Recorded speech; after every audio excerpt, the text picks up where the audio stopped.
Throughout history, freethinkers have outraged the religious with their wacky ideas about the virtues of free speech, reason, and of course, eating babies. Now, God is dying, and it's time to dispose of his remains. From the pits of hell, Satan sends two puppets of the imperialist West and the Zionist Jews against God, Islam, and tiny kittens to bring you their propaganda and conspire for a new world order. This is Secular Jihadists for a Muslim Enlightenment with Ali Rizvi and Armin Navabi.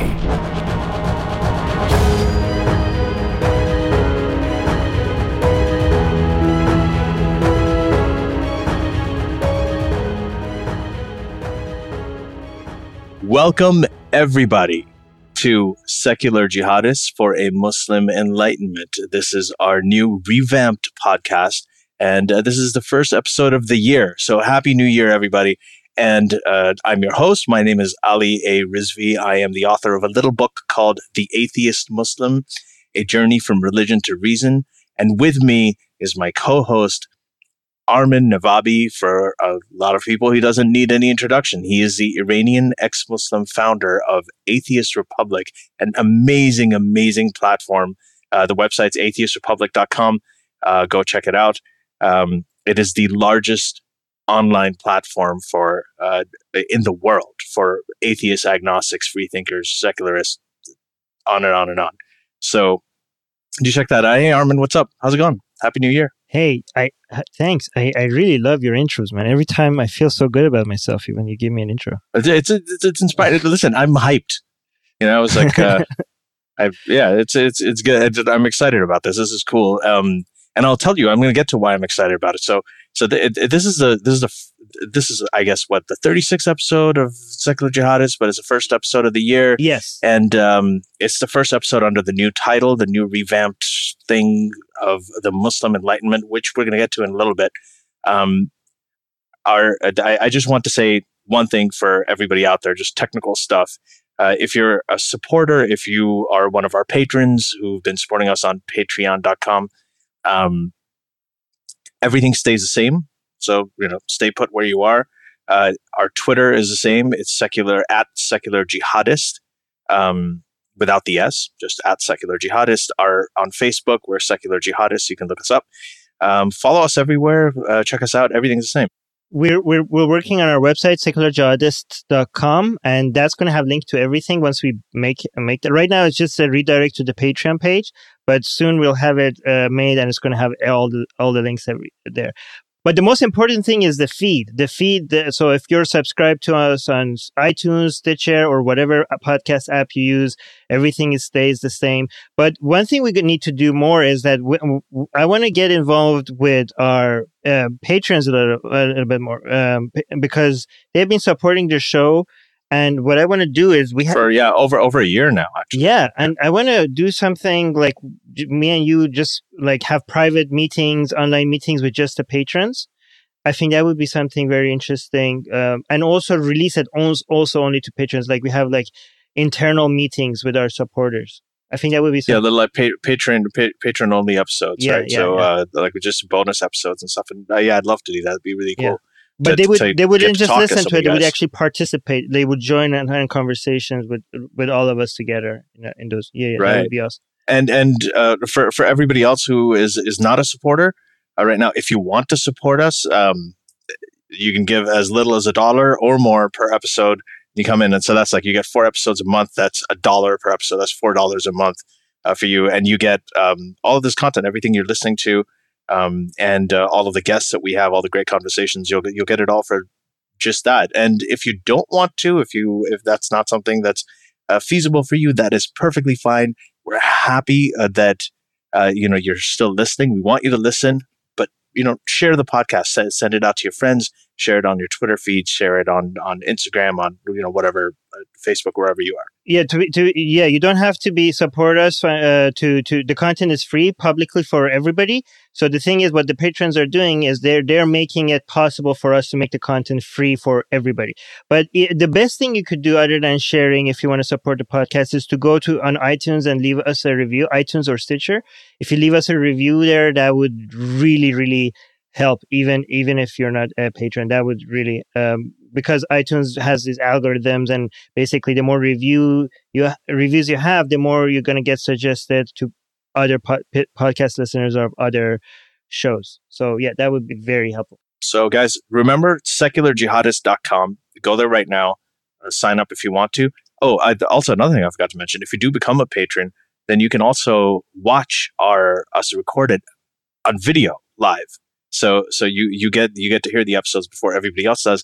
Not only that, but you get to comment, you get to get involved, you get to ask questions if you want. And so it won't just be audio only for you. It can actually be more interactive.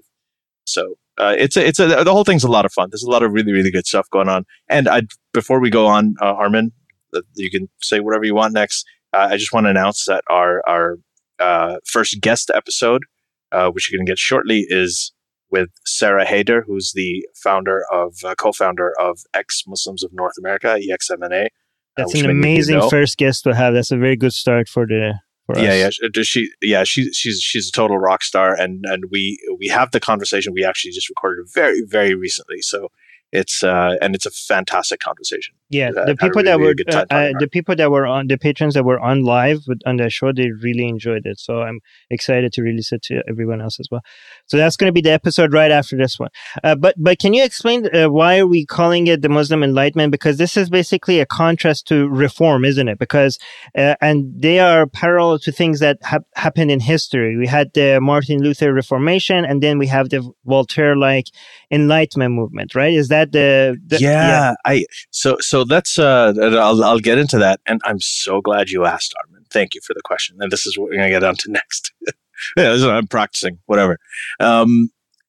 So what we thought, we had an amazing year last year, right? So last year was a huge year. There are more, especially from the Muslim world, there are more atheists and ex-Muslims and agnostics, free thinkers, just speaking out, and they're coming out openly, and they're not even as anonymous as they once used to be, and not just in the West, but this is all around the world. If you heard some of our previous episodes, you know that we talk to ex-Muslims in Jordan, we talk to ex-Muslims in Egypt, we talk to people all over the world in countries where it's very risky for their lives to speak out, and this is something that just was unimaginable as little as 10 years ago, or even 5 years ago, and we've seen this. So in addition to, a lot of the issues which are very real, security issues and the problems that ex-Muslims deal with, there has been some hope. There's been a lot of amazing stuff that's happened last year. Last year we had, one of the biggest ex-Muslim conference pretty much in history in the UK. It was organized by Armin Navabi, and Armin, you went there. You were a panelist there, and you spoke there as well. And everybody was there. I think Richard Dawkins was there, Armin Navabi was there, Sarah Haider actually was there, Noura Mbabi, one of our previous guests, and one of my favorite guests in the last year, was there as well. Jimmy was there. He's ex-Muslim, and he's also a gay rights activist, and he had the Allah is gay thing. Yeah. So he's one of the guests that we should have on the show. Oh my God. Yeah. Okay. I remember. I was like, Armin, when you say Jimmy was there, that doesn't really narrow it down. I'm just saying, like, there's a lot of Jimmys. That's my excuse, because if he's listening to this, he's going to be upset that I'm not remembering his last name. So he's not going to be upset because we're calling him here on the show, and he's amazing too. So anyway, he's got a common first name. It's like Ali. If I say, hey, Ali was there. Ali, yeah, who? I'm just making excuses for not remembering his last name. Okay. Anyway, so it was so we had that. We had two Muslimish conferences. Muslimish is one of my favorite organizations. They had one in June in New York City, and then they had another one in Detroit in the winter. I spoke at both of them, and it was absolutely amazing. And we just had a lot of really, really good stuff happen. I've seen the response with my book in the last year. Armin, you've seen everything that's going on with you and all the work you do with Atheist Republic, your own Twitter feed, which has been absolutely amazing. So we're going to get to that in a bit. That's actually the topic of this podcast as well. And okay, wait, before I have to mention his name. his name is Jimmy Bangash, something like that. But Bangash, yes. So, all right. Anyways, there's a lot of really, really incredible stuff. And then we had this podcast. We did this last year, and we talked to people from around the world. We also talked to, not just people in all of these different Muslim majority countries and ex-Muslims here and ex-Muslims all over the world. But we also spoke to, we had a conversation with Majid Nawaz. We had a conversation with Seth Andrews. We had a conversation with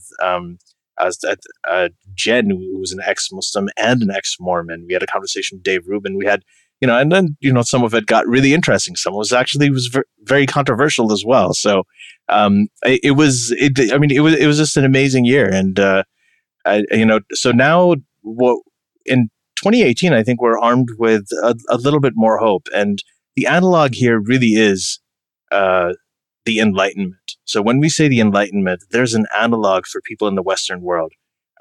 We're all beneficiaries of it, especially Western liberals. All of you enjoy your civil liberties, you enjoy your free speech, you enjoy all of your diversity, equality, everything that you have now because of the great Enlightenment thinkers who got us out of the Dark Ages. And they did it by challenging religious orthodoxy. They did it by challenging theocracy in Christendom. And they brought us here. And then you have things like in the US, you have the First Amendment separating, no state religion, separating religion from state. All of these things were revolutionary in the Western world. And if people have a problem with the Muslim world doing this, that's discrimination against Muslims. So, a lot of people who say, well, you shouldn't criticize Islam. The people shouldn't be criticizing religion in the Muslim world because it's Islamophobic or it's, bigoted. Well, that's, you guys got that revolution. Everybody else, we're all beneficiaries of it. Now, our Voltaires and our Rousseaus and our Jeffersons are standing up and they're speaking out at great risk to their lives and their livelihoods. And, it's happening. We're seeing the beginnings of it.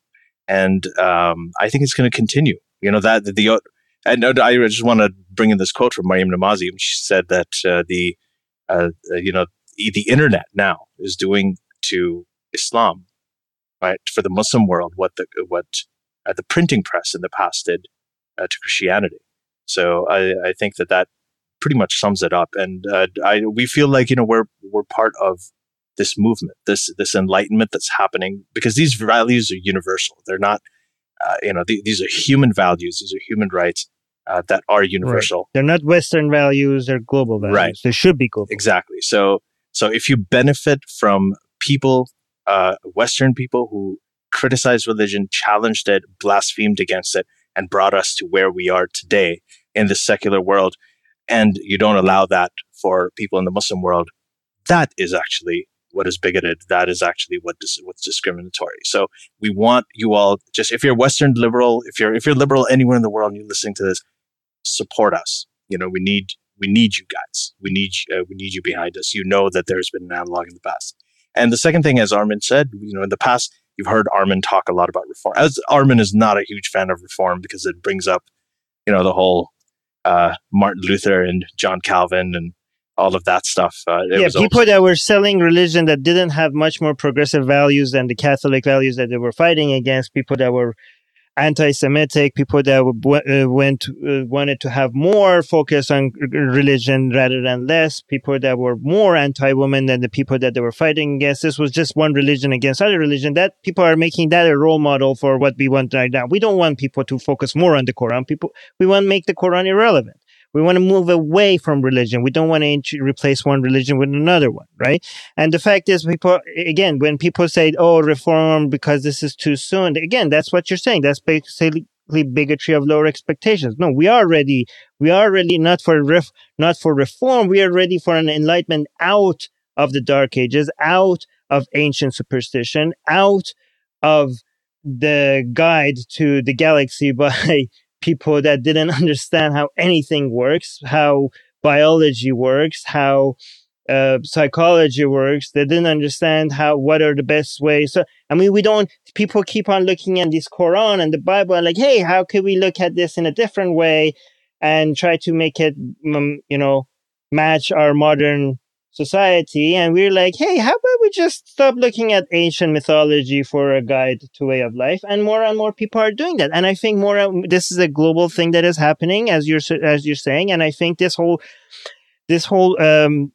reform movement hasn't shown any results, and it won't show any results, and it's basically another lie, just like religion is. And we're here to show the fact that something else is working, that is not getting the attention that it deserves.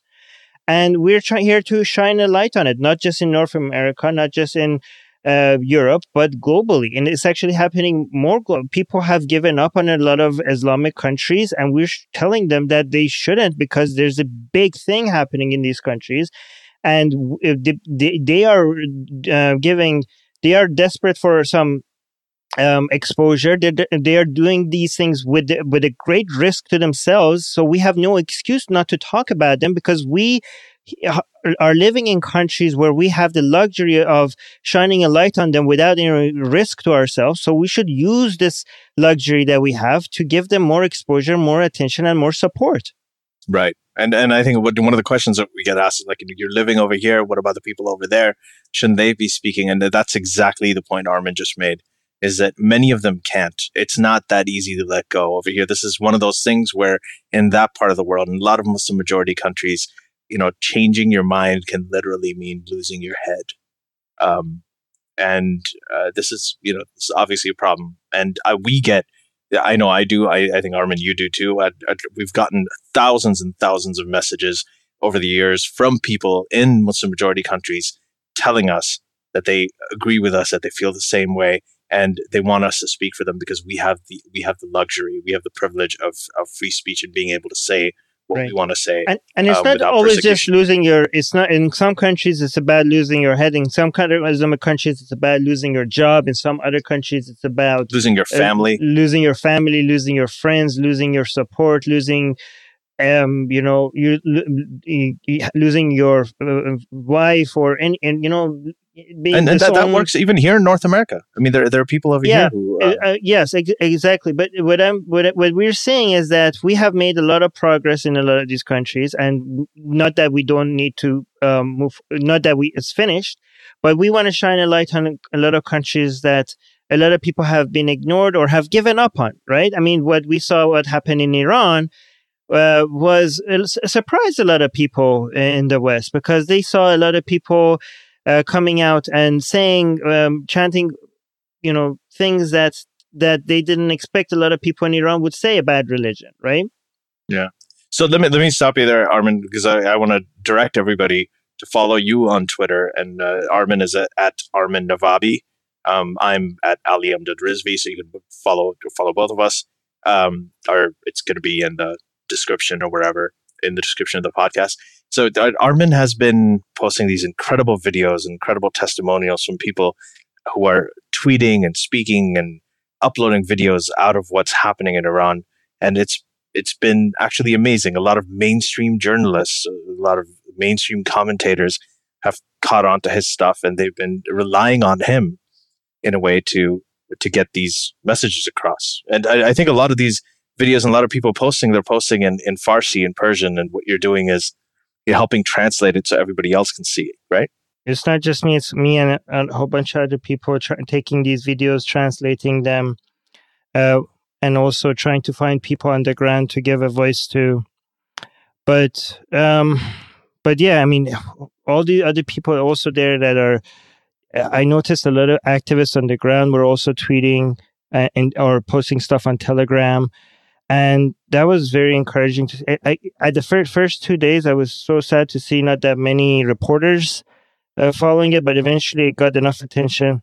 One person that I think helped bring it to attention was Jake Tapper. He was one of the first. Right. Yeah, he was one of the first people that started talking about it.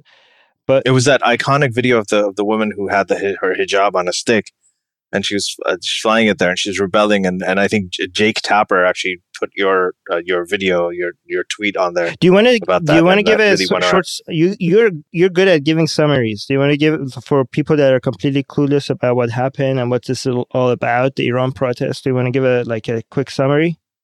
Sure. Yeah, the Iran protest. I think it's probably been So this is something that's been bubbling up for quite some time. So just, I guess it would be a little less than 9 years ago, in 2009, you had the what they call now the Green Revolution in Iran, where a lot of protesters came out, and they just basically, essentially millions of them, and they were in the streets. And this was after the re-election of Ahmadinejad, who was the president at the time, and people thought that he'd been cheated.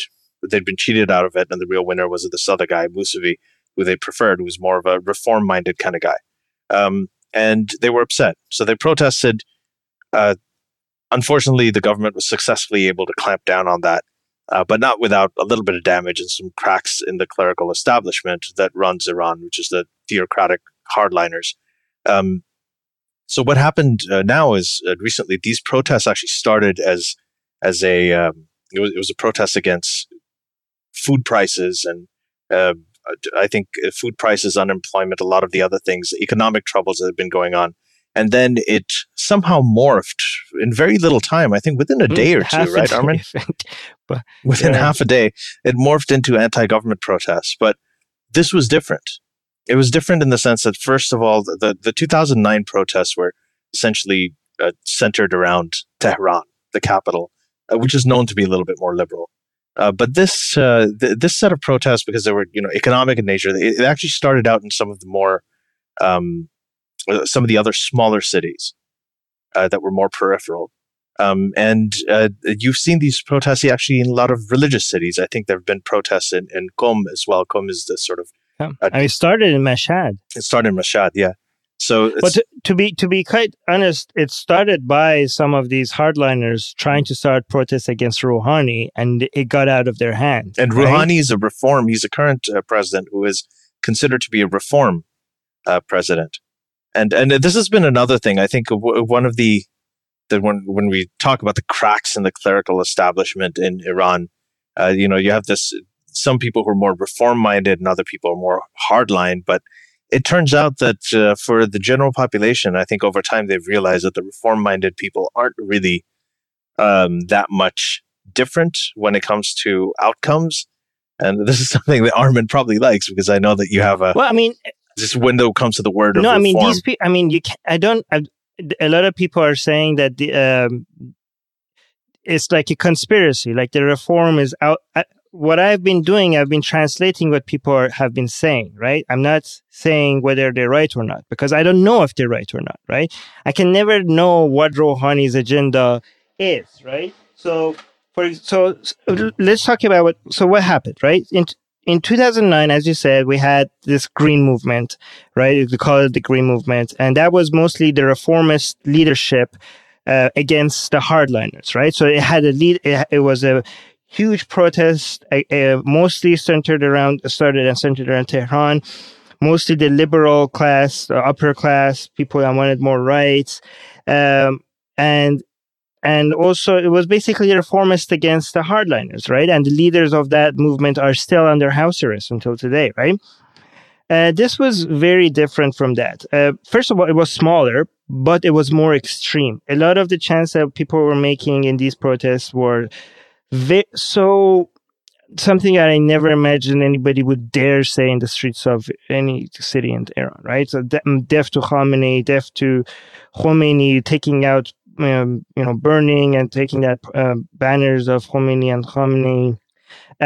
These were, unbelievable, right? It shows this whole protest was a surprise to get at all, because in 2009, the amount of the way that they attacked the protesters and the way I didn't think anybody would start a protest ever like that again, based on the memories of the reactions of the government that they had at that point. But not only did they come back, it happened again. It was more extreme, and it started, as you say, in more religious cities of Iran. In Tehran, it actually happened. I think, I'm not sure about this, but I think it happened less than other cities, right?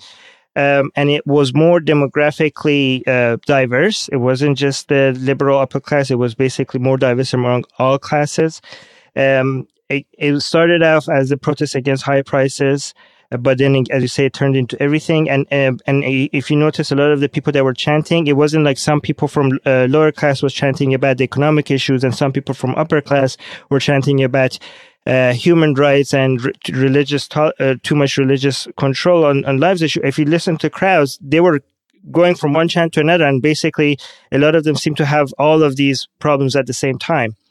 And if you ask people which one of these is your problem, most of the answers I was getting is like all of them, right?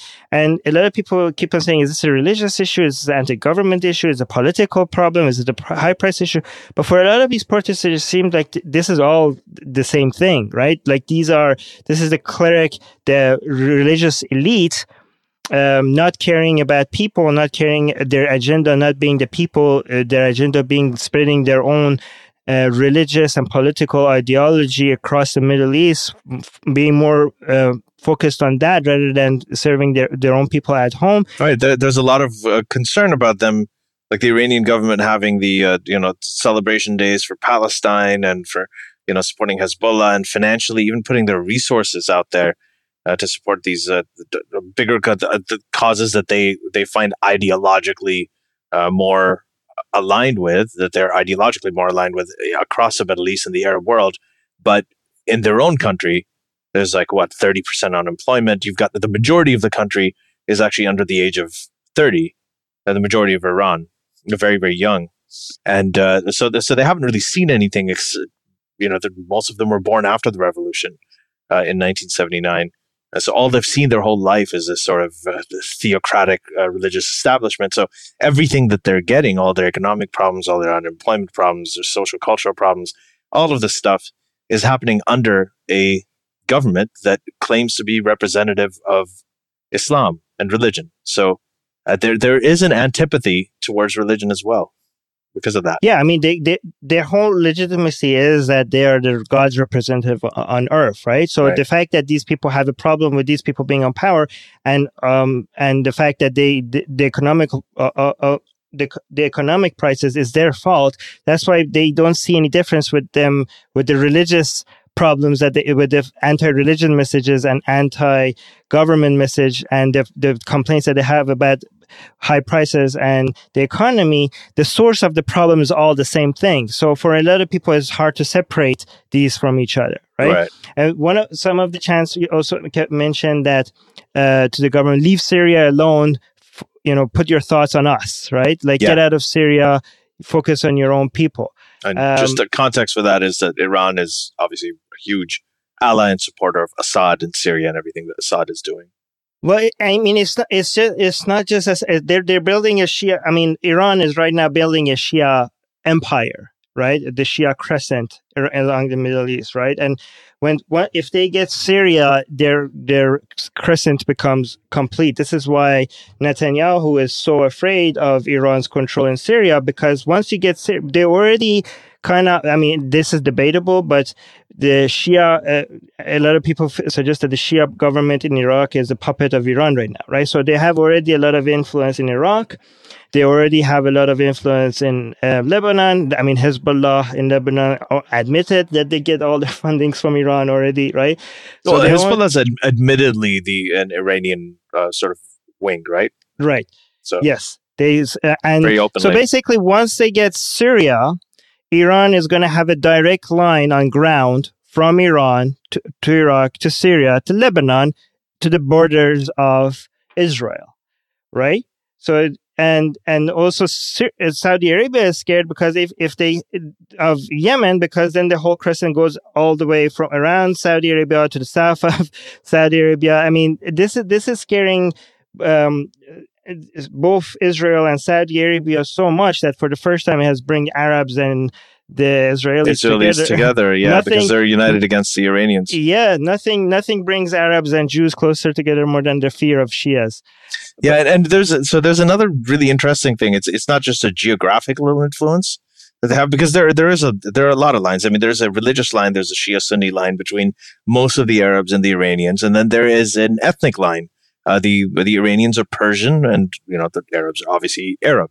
So there's an element of a sort of barrier there, which is being overcome via rhetoric. And one of the interesting things is a lot of Iran very vocally speaks against Israel and the Jews. So they're always talking about anti-Zionist this, anti-Israel that. And these are things that a lot of Arab leaders are not saying against Israel. Like in Egypt, people aren't saying this. In Saudi Arabia, their leaders, their heads of state. They used to say it, and they don't. Now they're not saying it openly. They're not openly standing up to Israel. And a lot of Arabs, they are frustrated at their leaders because of that. And they want their leaders to stand up. So when they see Iranian leaders coming up and saying they want to wipe Israel off the face of the map, then they're like, okay, yeah, these guys, like they have balls. Our leaders don't. And that. Well, do you know why they're not saying that anymore, though, right? Well, but because of Iran, right? Is it because? Yes, it's because they're all uniting against Iran. No, but even right? before Armin, I mean, when Egypt and Israel made a pact, I mean, so we got to understand, like, whenever we talk about Israel bombing Gaza, and all of you see all those horrendous pictures of people dying in Gaza and civilians and so on.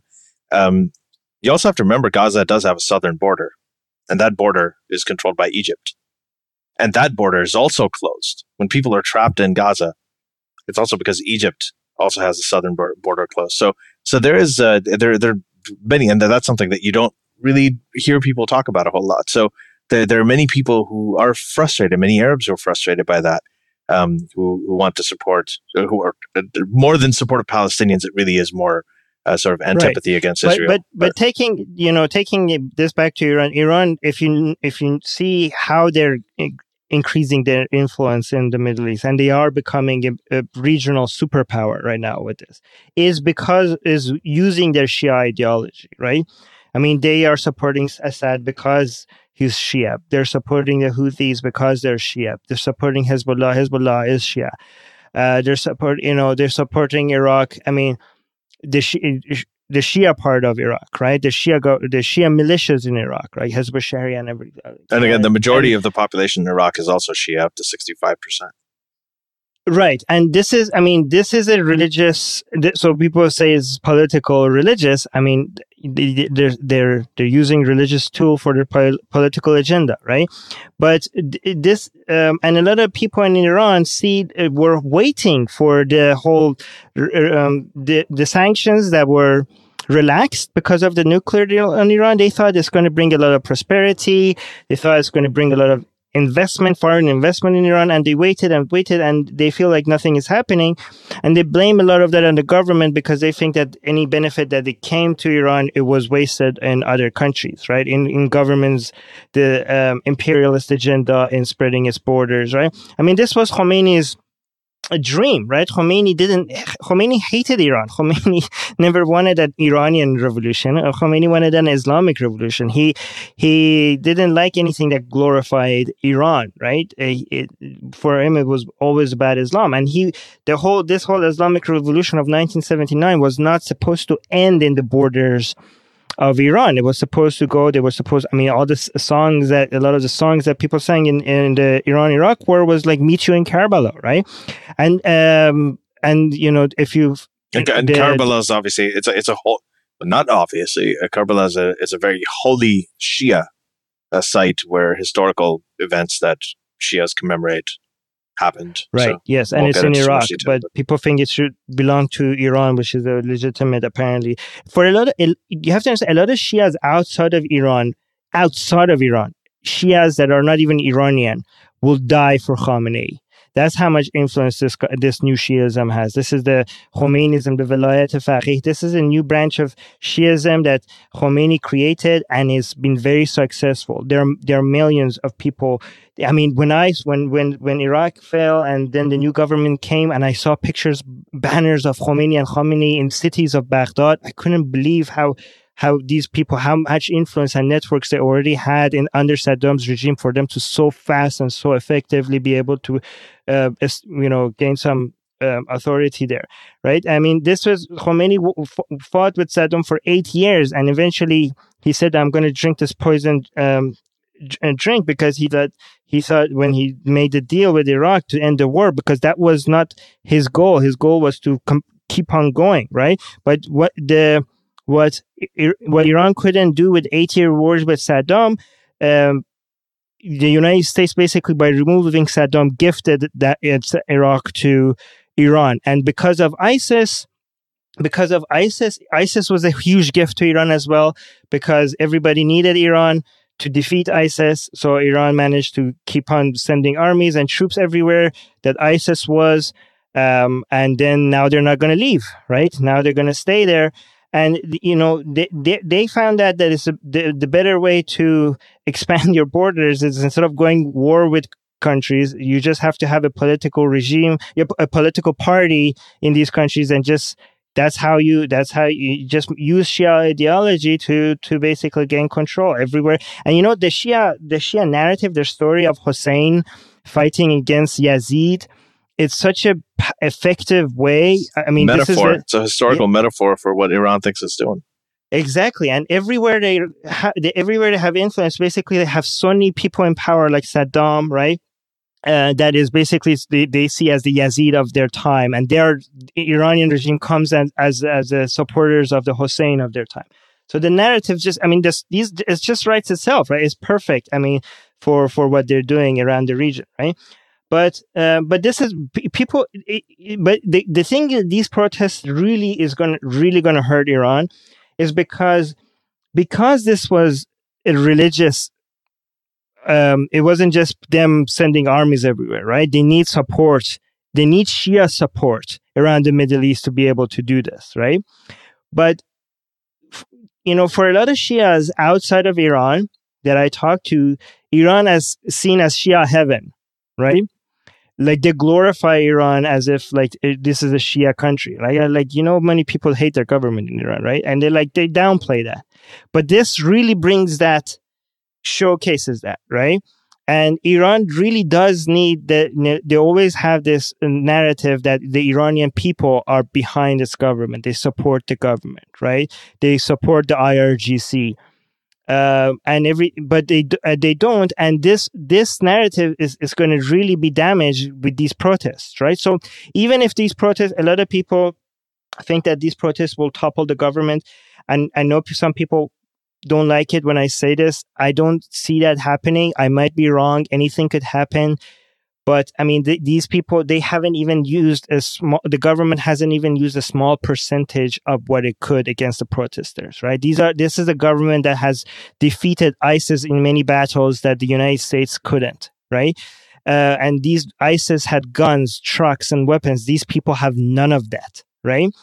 I mean, the only way you could ever see this government even seeing a small crack in this government is if you see anybody within the regime, within the military, within the IRGC starting to break off from the government. And that's not happening right now, especially given that a lot of the chants are against the IRGC. The IRGC is going to think that if this government falls, they're going to be the first one that are going to be hanged by the people, right?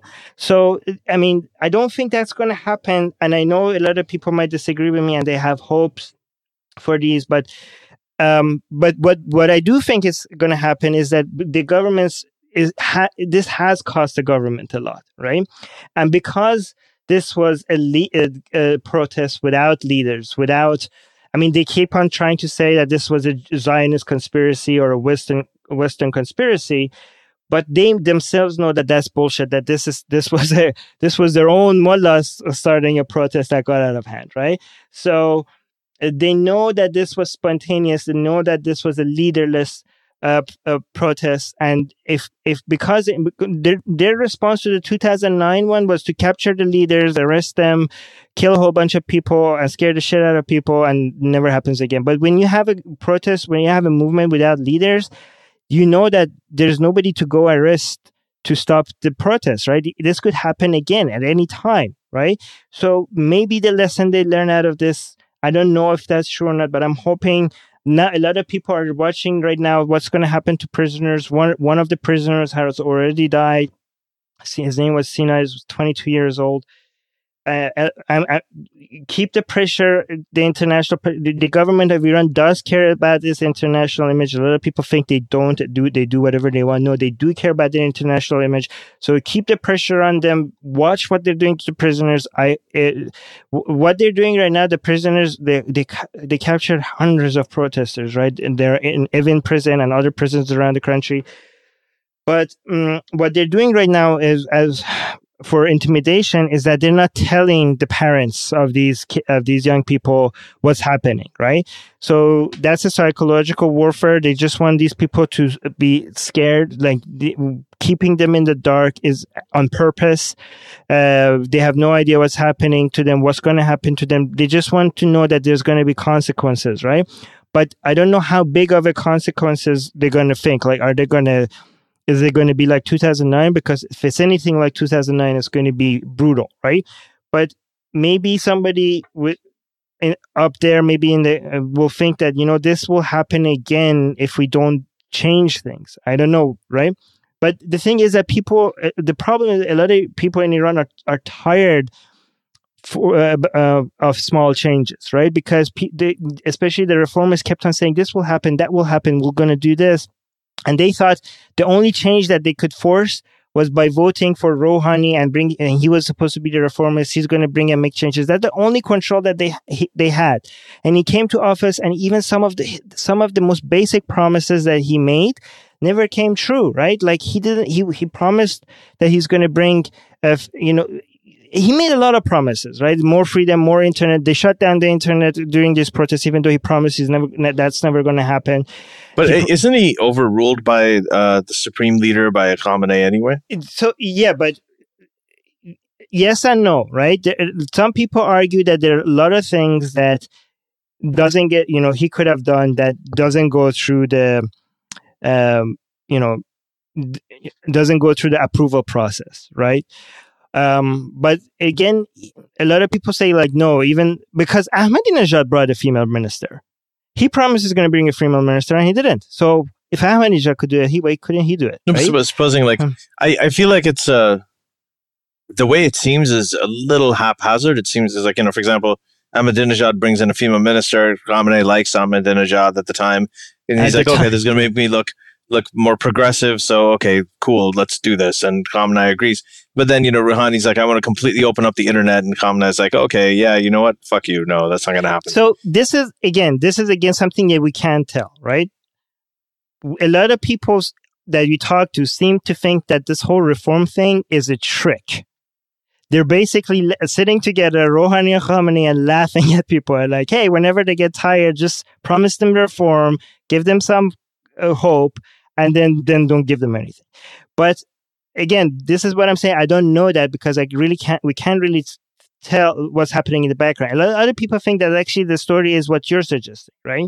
That Rouhani wants to make changes, but he just can't. And a lot of people think that the main reasons why these protests became so big was because of the budget that Rouhani released, right? Which a whole bunch of subsidies were cut, but funding to IRGC and to religious organizations increased. And see, so that's what I'm saying.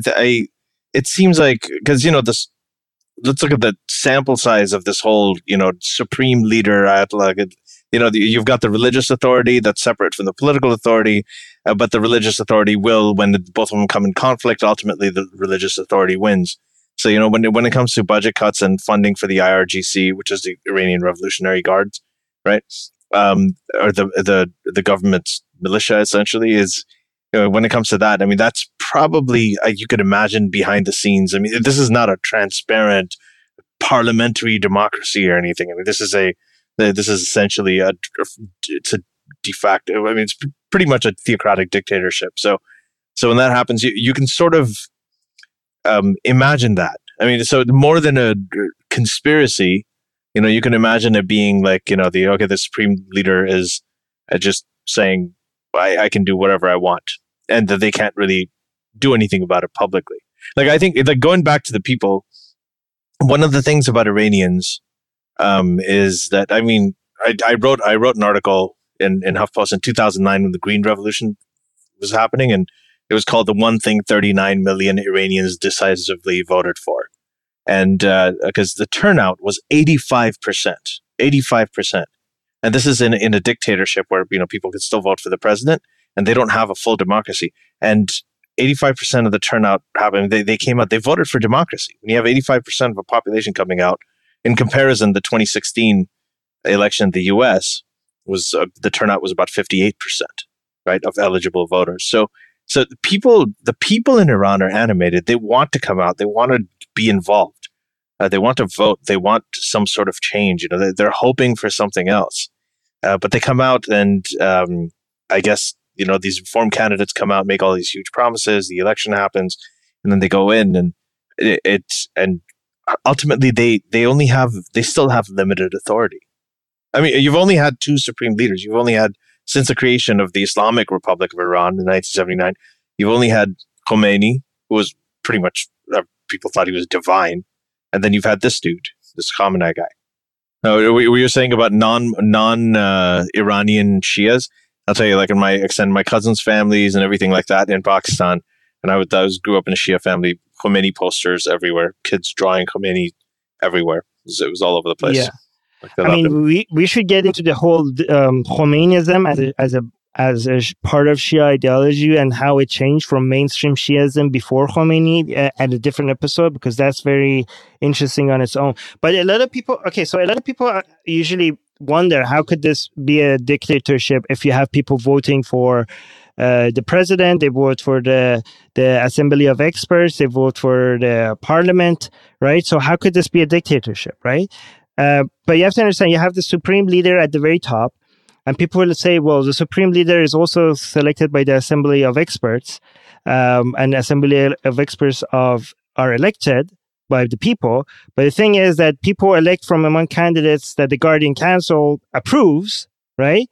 And the Guardian Council is selected by the supreme leader. So you see how that's a circular thing. Yeah, so it's supposed to be confusing because it's supposed to look like a democracy without being a democracy, right? Because, I mean, even when you have when you vote for the president, you have to vote for among the candidates that the Guardian Council approved, right? And the Guardian Council is selected by the supreme leader. So a whole bunch of people that people would definitely vote for over all of these people have already been removed, right? That's, even though this is people voting is kind of like a fake democracy because it's already been, a lot of people have been denied to even be a candidate. The thing is, that's the only control people had, right? So whenever people are able to vote, they always vote for them. It seems that the most reformist ones seem to be, the most liberal ones seem to always win, right? Even though it's a very narrow margin, right? So Rouhani won, and they saw that not only things didn't get better, it got worse, right? But a lot of also people suggest that why did he? Some people suggested this, that he didn't need to make this budget that he released you didn't used to be a transparent thing, and the fact that he made it transparent maybe was a way for Rouhani to show people, look what they're making me do, right? Some people are suggesting, I don't know if this is true enough, because again, this is behind the scene, right? Some people are saying, well, fuck you, Rouhani, look at this budget. You were supposed to be for the people. Now you're spending more money for religious organizations. Some people are saying, no, this is Rouhani's way of signaling to people, look what these motherfuckers are doing to me, right? We don't know which one is true, but people are tired. People think that their vote is useless, and the only way is to basically go out into the street and protest against the government.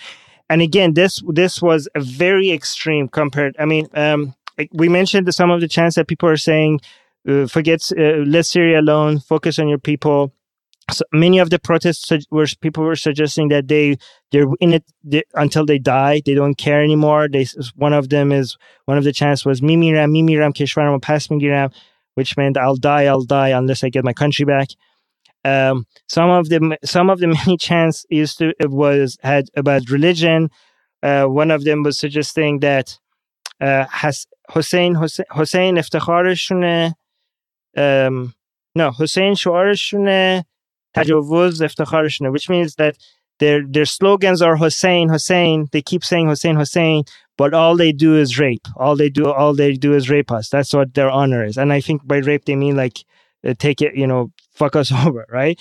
And one thing I noticed was very interesting is a member of Basij came with a van in the middle of the protest because I think they were caught off guard, like they didn't have enough. So explain before you go on. Explain the Basij. The Basij. Okay, so the IRGC has 5 arms, right? The 3 of them are people are familiar to with their own government is the ground force, the air force, and the navy. Right? The 2 other ones are usually the most interesting ones, which is Quds, Sepah Quds, which is like Iran's CIA and foreign intervention military force, right? And Quds means Jerusalem, which should tell you something about the final Quds, which is basically it's named after their final destination, right? So they think, so everybody wants Jerusalem. Everyone wants Jerusalem, yeah. Jerusalem, they should rename it the moron magnet because it attracts morons from all 3 major monotheisms. Oh my! But it tells you a lot. The fact that it's named. I mean, imagine if CIA was named, I don't know, Tehran, right? Right.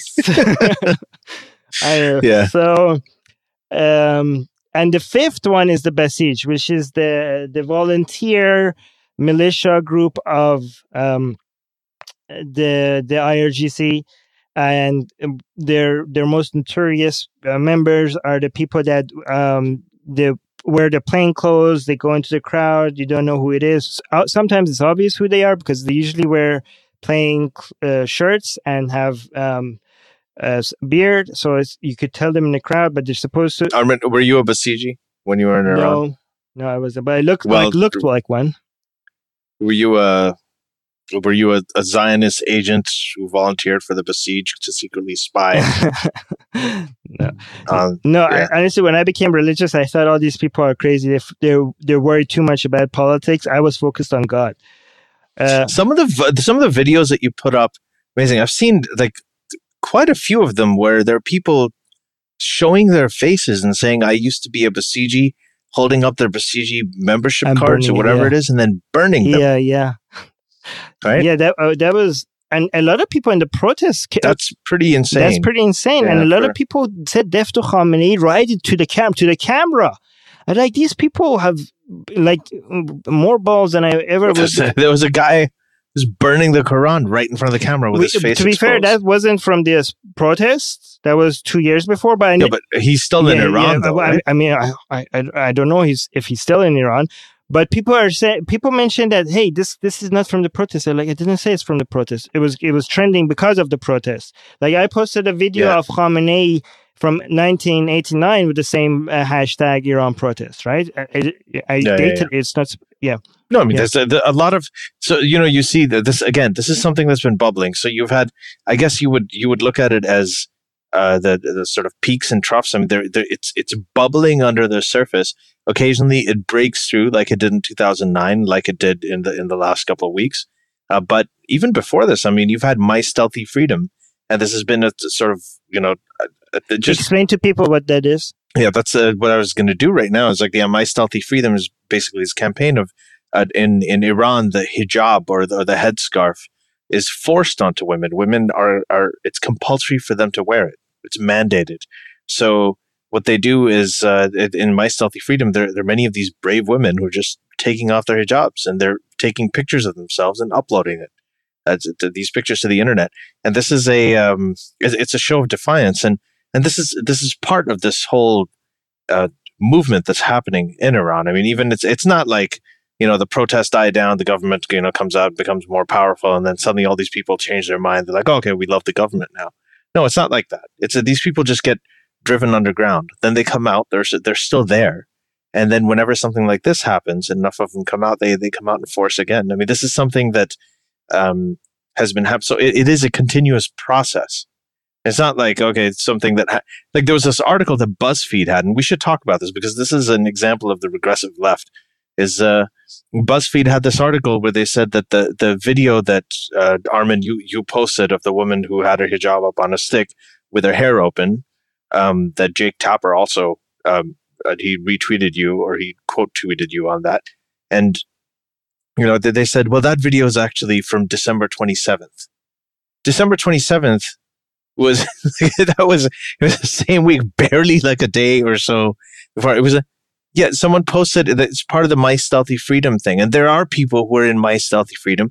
Whoever's in that, they're also part of these protests. And they've been the precursor to it. It's all part of the same movement. It's not like they did My Stealthy Freedom. They're like, okay, now we're going to stop this, and now we're going to start this new thing. No, there was another flavor and element that was added to it. It was so close to the protest, and nobody said that this was the beginning of the protest or because the protest started because of this. But people in Iran decided this was so inspiring that this girl went there and took off her hijab and stood there waiting to be arrested because she knew exactly what's going to happen, right? Exactly. And they saw that as a symbol of courage, and they turned that image to the people there turned in Iran, made this the symbol of their resistance, right? And BuzzFeed and whoever the author was, this instead of looked into this and said, how could I turn this into something against the right? How could this, they're so focused, like they see, right-wing people are sharing this girl taking off their hijab. We're supposed to be pro-hijab. They're anti-hijab. Let me see how, they're not thinking about these people in Iran are fighting against a theocracy. They're under a regime that is destroying their lives. That's not what you're thinking about. You're thinking too many right-wing people are sharing this. How could I attack the right-wing people? That's your priority here. I mean, come on. This is one of the reasons that we want to talk about this as the reason behind the subtitle of this podcast, at least for me, is, Secular Jihadists for a Muslim Enlightenment, is this exact thing that when people do that, and the regressive leftists, when they try to fit this into a narrative, I want to be able to tell them, you guys are beneficiaries, Western liberals and Western conservatives, everybody. They're beneficiaries of the Enlightenment that was brought about by people who ultimately led to the separation of religion and state and all of the freedoms and liberties and the diversity and everything that you enjoy today. Now that this is happening in the Muslim world, when there are women doing this and men doing this in the Muslim world, you're discriminating against us, and you're telling us somehow that we shouldn't be doing this, or that this is somehow something negative. No, this is exactly what your civilization did. This is exactly what our civilization should do too. Yeah, and if you're not going to help, just get the fuck out of the way, right? It is, yeah. So that's one thing, and this is a huge problem with. I mean, that BuzzFeed article is just infuriating. So another thing I wanted to ask you, Armin, is that you posted a video about somebody, speaking of the right, is somebody talking about support from Trump and Netanyahu. So Donald Trump and Netanyahu openly came out and they said they were with the Iranian supporters and the protesters, and that the world is watching. And what this guy said was, he's like, look, the government here, they demonize us all the time by saying that we're American agents and Israeli and Zionist agents. So when you come up and you support us so vocally, then you give the government a weapon that essentially confirms the allegations that they want to lay on us. I mean, they're not true, but to the rest of the people, they basically confirm it. See, Trump and Netanyahu are openly supporting them. We told you they were of CIA and American and Zionist agents. These are not our people. So it helps them advance the whole protesters or treasonous narrative. Now, the question, I guess I have to ask you one question. I mean, a lot of people on the right say that Obama wasn't vocal enough in his support for the protesters in 2009. But I think this is one of the reasons that he wanted to give support more covertly and watch and wait. I actually don't think he did enough. I wish he'd done more. But he wasn't as vocal about it. And when I look at what happened in Iraq, where, everybody thought that Bush had the mission accomplished sign, everybody said they're going to greet us as liberators, and they tore down the statue of Saddam. Everyone thought it would be okay, and Iraqis are going to love America. And then weeks later, you have the insurgency against the U.S. So what is this? How do you explain this? Is it Trump support and the Netanyahu support? Does this help the protesters? Does it hurt the protesters? Well, by the way, when I posted this, a lot of Trump supporters got triggered some of them wanted... They get triggered all the time. Yeah, but they said like, okay, fine, I'm not going to support you this anymore. I'm not going to share this anymore or stuff like that. And first of all, this was a video of one guy, right? And it's a common view, but there's no way in Iran that a lot of people think like, you know what, Netanyahu, Trump, stay the fuck out of this. This is our protest, right? You're not helping, right? But I don't know if it's a majority view. I also heard a lot of people saying that, no, Obama betrayed us. Obama, when we needed him the most, he said nothing. Not only he said nothing, there are some rumors or leaks, I don't know how reliable this is, that he actually stopped some agencies within the United States that were supporting the people in the Green Movement, right? And people saying that it wasn't because he thought that this hurts the Iranian movement. It was mostly because he cared about the deals that he had with, working with the deals that he had with the Iranian government more than the Iranian people. So a lot of people in Iran do feel betrayed by him. But even some of those people think that this Obama coming out to support Iranian had nothing to do with him being in support of the Iranian people. It has more to do with him being against... Or you mean Trump, not Obama, no, right? Trump coming out. Yeah. So even the people that think Obama betrayed them don't think that this Trump supporting Iranian people was because he cares about the Iranian people. They think this is more of an anti-Obama move than a pro-Iran move. Especially, which it is. Yeah, I mean, again, nobody can speak for all the protesters or all the Iranian people. This is stuff that we just hear from people, and there's no way to know what the majority view is because there's no reliable polls. This is just based on us asking people and hearing what they say. So we don't know how common some of these views are, right? But some of the people think that, many Iranians that we talk to at least, think that Trump, especially after the travel ban on Iran, especially after him wanting to put more sanctions on Iran, this guy doesn't care about Iranian people, and that's just political talk, especially after they're so used to people saying things in their own government and not doing anything about it, so they don't think Trump really means any of that, right? But So a lot of people, some people say that actually Netanyahu and Trump coming out and saying these things helps the Iranian government because the Iranian government tries to show that this is a foreign-backed protest. It has nothing to do with the Iranian people. But so when Netanyahu and Trump say that, it helps the Iranian government. But some people point that actually, no, it doesn't help the Iranian government because the Iranian government says that regardless, no matter what, that's their go-to explanation for everything. It used to be just US and Zionists, but now they have 3 people in their group: is US, Zionists, and Saudi Arabia are apparently behind everything bad that happens. Even if a mosquito bites in Iran, apparently it's a Zionist conspiracy. But I think they got thrown off since. Yeah, but the thing, they've been thrown off for a lot of times. Some people say that Trump's message is not going to hurt the protest. Some people in response to that guy because they say this regardless, right? So that's another point. Another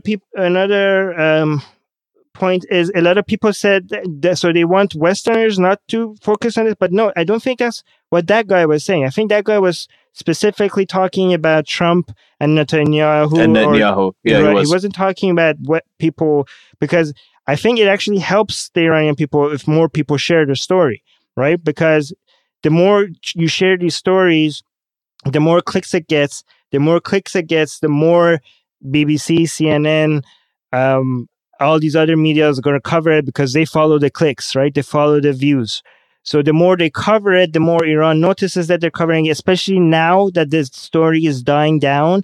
Iran is waiting for the story to die down to decide what to do with the prisoners, right? So once it gets less attention, that's when Iran starts, And that's unfortunately a reality too, because what happens, the news cycle nowadays is just really, you have the Iran protests and then you have the Michael Wolff book come out and then suddenly, everything's all about that now. So the news cycle changes in the international. So I had one question for you. I saw something recently because, we're talking about the whole Trump support thing.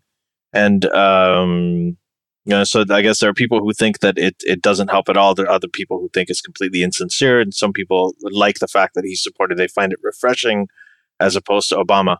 And I saw something from a guy who shares your name, actually. His name is Armin Navabi. Oh, the boy who died? Oh, no. Okay. No. His name is Armin Navabi. He was born in Iran.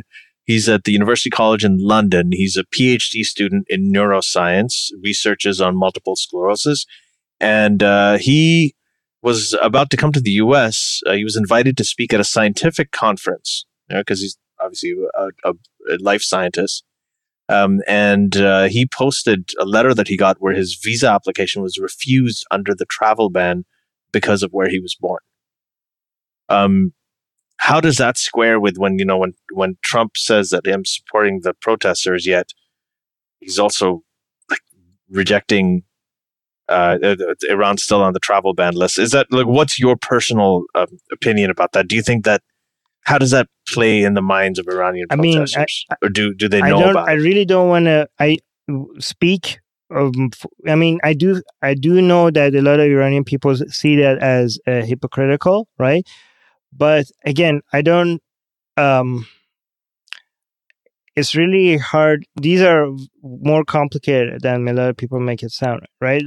The thing is that whatever the intentions or the reasoning behind these policies are, the effect is that a lot of people don't think that. The thing is that the focus on Trump and Netanyahu, I think a lot of people there want the focus to shift away from them and focus more on the Iranian people, right? Right. That's what I think. They think that the story needs to get more attention. The people's messages need to get attention, and you don't. All we can do is just make sure that we keep talking about this, right? I mean, to be fair, to be quite honest, even if me personally, if you're asking me personally, I think even if Trump does something right, it was by accident, right? so that's just me personally. No, I mean, I'll tell you something. Like here's something, and I'm known as I can't stand Trump. I can't stand Trump mainly because of the stuff he says and the things he does. But there are things that I think policy-wise that, he's done. I think that what he said in Saudi Arabia, the speech, I wrote an article about it, what he got right. I don't think he got everything right. There's a lot of focus on Iran and not enough on what Saudi Arabia does, sure. But there are many things that he got right when he was talking about the Muslim world. In Pakistan, recently he talked about how the Pakistanis are not allies and cutting off their aid. I think that coming out and saying that these guys are not allies, I think that's pressure that really should be put on Pakistan. Threatening to cut off their aid is pressure that should be put on. I don't know if he should cut off aid completely, because once he cuts off aid, then they're going to go to China, and you don't, one of the reasons you pay Pakistan is to keep it close to the US instead of prevent it to going to China. So that's a little bit more complicated.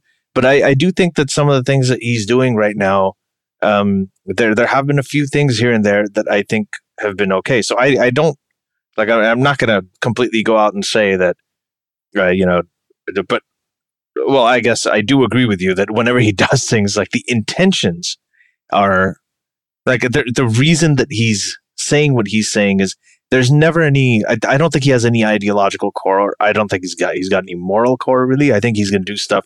He's a populist. He's going to do things that are going to get him more approval among his base and the people he wants. I mean, the media really follows his tweet, right? So when he tweeted about the Iran protests, that really pushed a lot of media to start covering the Iran protests, right? So it helped in that regards. But is that, I don't, again, I think everything that's more of him like, hey, Obama didn't do this, fuck Obama, look, I'm doing it better kind of move, rather than.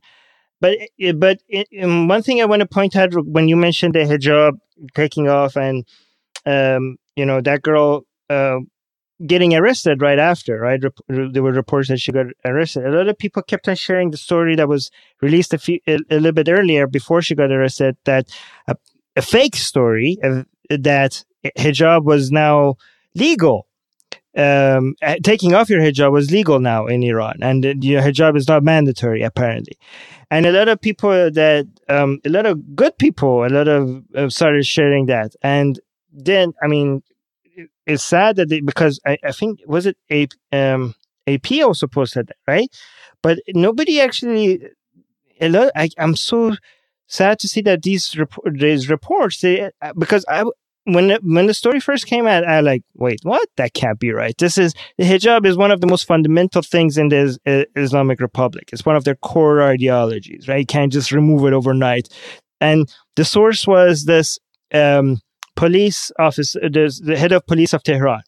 And I was like, yeah, of course the head of police of Iran can't come, and in Tehran can't come make such a really, this is something that would not go. The entire regime has to go through an entire process of completely reevaluating their values for them to remove hijab as a mandatory thing. So obviously, the head of the Tehran police can't all of a sudden come make hijab not mandatory in. And not only he can't do that in Tehran, the reports were saying in Iran, right? Yeah. But then when you actually went and looked at the Iranian source, he never said any of those things that the English sources were saying. And we started pointing that out. Not only me, a lot of people from Iran were pointing that out to people that were sharing this. And it's so sad. Some of them realized that this is a mistake, but some people were, even after correction, weren't removing it. What he was talking about wasn't about people without hijab. He was specifically talking about people with bad, improper hijab. Yeah. Right? And he never said, when he said they're not going to get arrested, he said they're going to go to mandatory Islamic norm classes, right? Where they're going to be rehabilitated in modesty. Exactly. Instead of going to jail. So that was his progress. And he was only speaking about Tehran. And he also, even that was too much for him, too much of a reform, because he also said this would only be for people with bad hijab, with improper hijab, that unknowingly are wearing improper hijab. So if they decide that you knowingly are wearing bad hijab, you could still get the same fines, you could still go to prison, you could still get the same letter, it would be the same shit. I don't really know how, is it like unknowingly wear bad hijab? Is that like somebody going out with forgetting that they wear their pants or something, and then somebody points out to them that they're butt naked? Like, how could you not know? I mean, who in Iran doesn't know what is considered improper hijab? And this is what every girl there, this is what they live with every day. They know exactly what's considered improper and what's proper. So by putting that word there, they made it very flexible for them to decide who is knowingly doing this and who is unknowingly doing this. The whole conversation, it's so amazing. We're sitting here and talking about this old bearded man who is trying to decide, whether a woman let her headscarf go, just what he's wearing. And I'll quote Jake Tapper here. Yeah. Where he said, empirically, it is astounding and appalling that any country in the 21st century has such a dress code for women. And when he shared your post, that's a pretty good quote. Yeah, it's actually.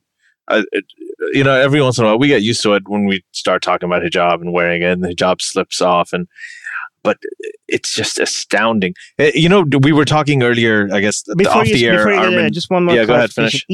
Even if the people should understand that what's on paper is sometimes irrelevant to what the Basij or the police there does, right? Like for example, in Iran, it's illegal. It's illegal for you to discriminate against the Baha'is or the Sunnis. But guess what? Right. Everybody knows that the government there discriminates against the Baha'is and the Sunnis, right? This is against their own laws. It's like Pakistan and Christians. Just in Pakistan, Christians, Ahmadis, they say, we shouldn't discriminate against Ahmadis, but that to get a national ID card, to get a passport, you have to sign a document saying that. Yeah, but they don't just say that in Iran. This is actually the law that you're not supposed to do that, and their own government does it. But anyways, you were going to say something? Sorry. Yeah, no, I was saying that before we started this, we were talking off the air about how sometimes when you like this whole idea that, okay, you're not really going to understand the Iran situation unless you're living there. You're not going to understand what's happening in Pakistan unless you're on the ground there. And I have found, as somebody who grew up in a lot of those countries and now lives here, that you see things like this whole idea of mandating or regulating a dress code for women. The bizarreness of it. Over there, we kind of normalized it. When you come here, you remember the perspective you had there when it was normalized, but then you also see the rest of the world and you realize how astounding and appalling it is, to quote Jake Tapper, right? Like it's that's a perspective that you don't see as much when you're in the situation. You see it, like, I think that some of the most balanced and some of the most insightful and productive commentary on, for example, the Israeli-Palestinian conflict has been done by people who are living outside. And some of the most biased and some of the most sort of tribalistic and useless commentary comes from people who are on the ground there and they're somehow emotionally invested in it. And there's that objectivity is missing in their accounts. And I think you need both. You do need stories from people. I mean, these stories that we're getting from people in Iran are not to downplay them at all. I mean, they're absolutely essential. They're amazing. We clearly think that because I know that Armin's been sharing them completely. But I think that in order to put it in perspective, you also need the view of what this looks like from the outside, where the rest of the world is compared to, what we're seeing in these things. It's a learning experience for everybody. I think what you need is the stories are anecdotes from the ground. And from anybody, whether inside or outside, they need these anecdotes, a lot of anecdotes to build data, right? Right. Right. I don't know if that's how it works. People say the plural of anecdotes is not data, but you need to get some information from the ground to be able to build a picture, right? But to analyze the situation, sometimes having a bird's eye view, not being biased helps, right? But also, I do think that making experience a condition for understanding. I think this is actually something Sarah Hayder mentioned when she was in Vancouver to me, and made me think about it a lot. I don't know if I'm explaining her position correctly. But I just want to mention she is going to be our guest on the next episode. Yeah. So maybe we could ask her about it. But she said you can't make experience a condition for understanding because anything could be communicated. Anything could be communicated. And if you tell somebody that they can't understand something unless they experienced it, then you're basically saying there's no point of communication. You will not only you don't understand me, you will never understand me. Right? So you should just accept me knowing something and you don't know it and you just have to bow down to my superior because I felt it, I experienced. No, anything you experience, you could communicate it and you can make a person in a position that hasn't had your experience. With good communication, you could bring them to your level and you could make them understand what you're talking about. That's the whole point of us talking to each other about our experience. It's actually toxic to only have communication based on the people who've experienced. It's actually toxic because that is how you get identity politics. Exactly. The fact that you can only speak about Pakistan if you're Pakistani, you can only speak about black people and black rights if you're black. You can only speak about the LGBT experience if you're gay or lesbian or trans or whatever.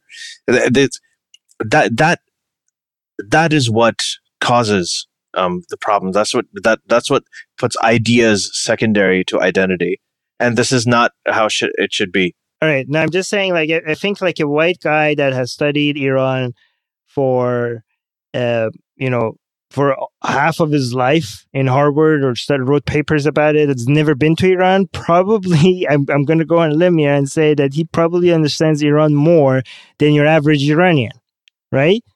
I think that's a pretty safe bet to make. But can I go over a few more of the chants people that were making some of the common chants? One thing that was very interesting to me was Istiqlal Azadi Jumhuriye Irani, right? Which means independence, freedom, and Iranian Republic, right? The reason why this is very interesting is because the official slogan of the country is Istiqlal Azadi Jumhuriye Islami, which means independence, freedom, and Islamic Republic. So this chant by itself doesn't seem very anti-Islamic at all until people realize that this is a chant that was changed and they took the word Islamic and replaced it with the word Iranian Republic. That was the whole point of the chant. which is if you understand it like that, it's a very anti-Islamic chant. And this was something that everywhere I heard people chanting again and again. And it was very amazing that this was a big part of their, you have to understand, for me, this is very bizarre and very new and very strange, because the anti-Islam, the fact that people are upset about the economy or high prices, I knew that was common. I knew that was their complaint. But the anti-Islamic nature of it and how openly people were anti-Islamic in some of the chants. Yeah, this is the first time I've seen them actually be that open. I mean, there was a little bit, I think you saw sporadic stuff in 2009 where you had some videos where they were doing that. But I didn't see anything openly anti-Islamic in 2009, right? So this was weird. This was very strange, very, very new. And also, can you quickly go over the why there is an anti-Islamic thing and the Arab connection to it with Iranians?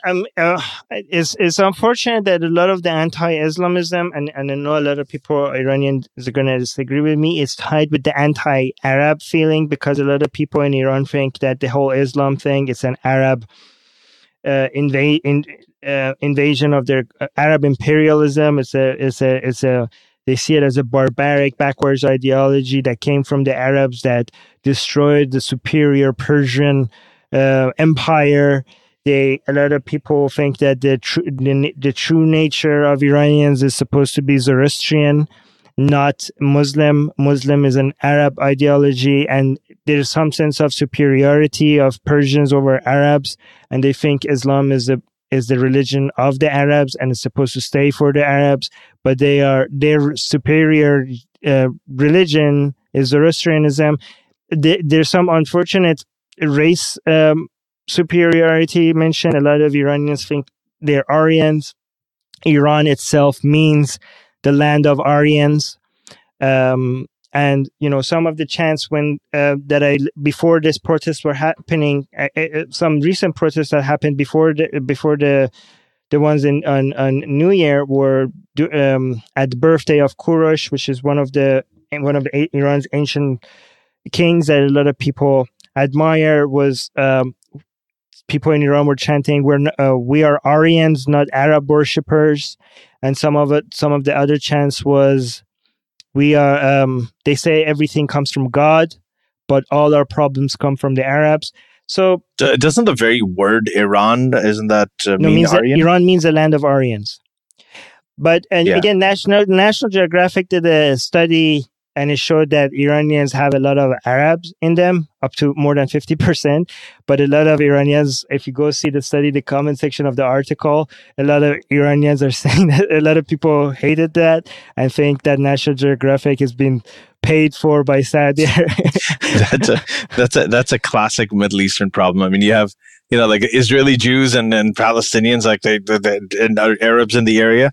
Like just genetically, there's virtually no difference in between them. But there's always people like, well, there's this little tiny difference here and there, but it's not. They're genetically virtually, indistinguishable. Right. So, but they both get really upset at that. Yeah, but I don't. I mean, there's a lot of. I mean, I know a lot of Iranians would not like me pointing this out or disagree with me in how common this is in Iran, but there's a lot of anti-Arab racism in Iran. And the thing is that people that are against Islam in Iran, they see Arab and Islam as the same thing. And, the same way that people complain about white imperialism or, the British imperialism or the United States or all of that, that's how Iranians see the Arabs and their religion as Islam as Arab imperialism over their. They have this very glorified, romanticized view of how Iran was before the Arabs came. They want to go back to that empire they were. They think everything was perfect at that time until the Arabs came. So, some people are saying like, no, we're not. Iranians are not racist. They just think to each their own. Arabs, let them have their own religion and their own culture. Just leave Iranians go back to their own ancient culture. That's just ours, right? But to anybody that is fair will notice that there is a lot of, I mean, if the Arabs are called susmar khor, which means alligator eater. They're seen as inferior, barbaric. But I mean, I have there's a lot of activism, anti-Islam activism among Arabs, right? And you constantly point how much atheism is growing in Saudi Arabia or in other Arab countries. I mean, they are, as Yasmin pointed out just recently on Twitter, that Arabs are a victim of Islam the same way that Iranians and Persians are a victim of Islam. This shouldn't be a race battle. Yasmin tweeted that, to Iranians, that look, Arabs are not your enemies. Islam is your enemies. Arabs are the same victim Arabs are the longer victim of Islam because they got hurt. They got hit by it first, right? But I don't know. I mean, I know a lot of Iranians disagree with me on this. I do think that there's a big mix of racism now mixed with this whole I am hoping that maybe I could start talking about it a little bit more with Iranians. I know not everybody thinks like this.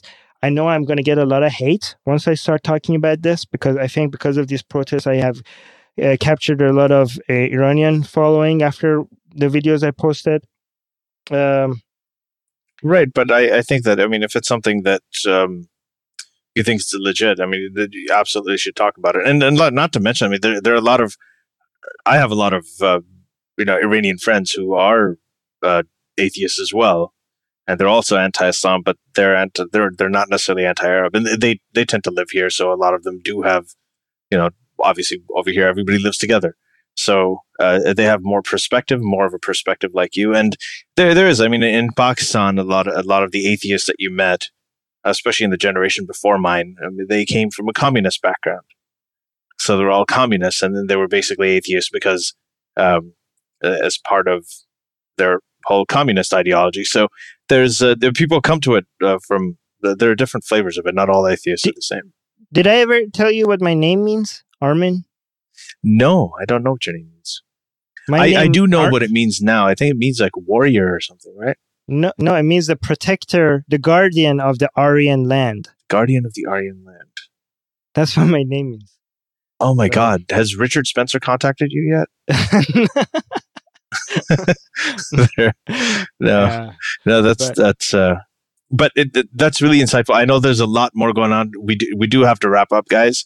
But I think we're probably going to, as this stuff develops, I mean, we obviously have one of the best guys here. We've got Armin, who's, he's pretty much all over the place reporting stuff from inside Iran. You also have at Atheist Republic, you have a phone line where people can call in, and you've put out some stunning phone calls from people in Iran just calling in and leaving voicemails, and you have translated them into English, and you've put them on YouTube and on the Atheist Republic website so people can hear it. So if anybody's listening to this and knows somebody in Iran or wants to get a message out or just wants to say something, please, Armin, what's the URL for that? Yeah. Well, anybody, I mean, you don't even need to call. So anybody with internet could go on atheistrepublic.com. There's a green button there. If you press it, you could record your voice, and it goes on the Atheist Republic voicemails podcast. Also, if it's Persian, I'll translate it and release it on my own personal Twitter account.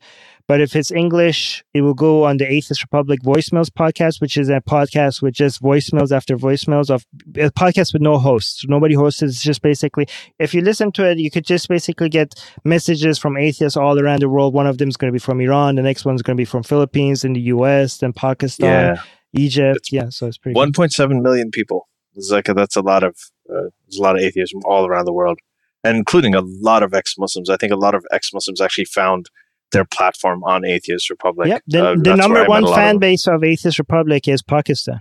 It's Pakistan. So there you go. So that's Armin. We're going to be hearing a lot more from him. So guys, this is the first episode of 2018 for the new revamped podcast, Secular Jihadists for Muslim Enlightenment. As you can see, I mean, right now we're recording this, but later on when this comes out, you'll see. And if you're listening to this, it's been completely revamped. There's new music. There's a new image, there's new everything. But if you if you follow the Twitter account's the same. The Facebook page is the same. If you're on Patreon and if you're one of our supporters, thank you very much. That's also the same. And speaking of that, again, next week, we have the co-founder of the Ex-Muslims of North America coming on, Sarah Haider. To a lot of you, she needs no introduction. If you want to watch that live on our Patreon channel, you can. If you become a patron, and all you got to do is just give $1 or more, then you can watch that live on video as we record the episode, as we broadcast it. Otherwise, the audio will be available publicly on the regular podcast and again, channel. If you're a patron, please send us your guest suggestions or topic suggestions, or if there are any questions that you want us to answer, just go to Patreon and send us a message there. And from our patrons, we'll have episodes that we'll just go. How about this? We'll have episodes that we go just through the list of the questions that our patrons sent us and just answer them. We could have episodes, and we're going to go ahead and answer them. Yeah. So all right, and we'll also be making any announcements of events that we're going to be doing. Live events. We may actually do some live events that are based purely around these discussions and podcasts. I know Armin and I have done a few before, most recently at the University of Toronto. So we have, that's also something that, we'd like to do. We want to make 2018 a huge year because, 2017 was such a huge year. So, thank you for your support. Thank you for listening. We hope you enjoyed this, and we'll see you in the next episode with Sarah. Yeah, I'm excited about that. All right. Thank you. Till next time. Bye-bye. The Secular Jihadists have been made possible thanks to the Illuminati and the covert support of Israel and the CIA. That's what we have been told, but we haven't received our checks yet.